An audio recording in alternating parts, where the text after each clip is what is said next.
Kasi sabi ni Simi sa akin, gusto daw makita ako ni Simi na pag kinasal siya.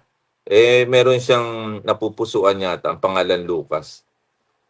Wala pang 5 years old yan. Sabi niya, she wants to marry daw this particular guy. Sabi ko, anak, you're so young, di pa.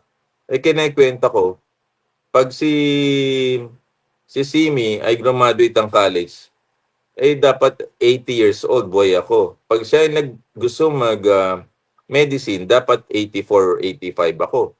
Kung mag-specialty, dapat 90 ako. Sabi sa akin ni Simi, Bobo, don't die yet.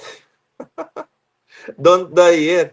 Oo, kasi sabi niya, gusto daw niya makita pa ako during the time. So I'll try my best, Simi, to live longer for you. Katawa tong walang nangyari din. Yan, sa family, yan, dinidiscuss din yan. Kaya nga, dapat lahat tayo medyo palaban. Nakakatawa yan si Simi. So sabi ko nga, Simi, pag tinatanong ko, sinong kamukha mo, Simi?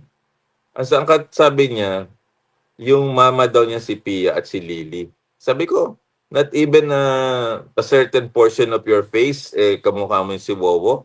No, no, no.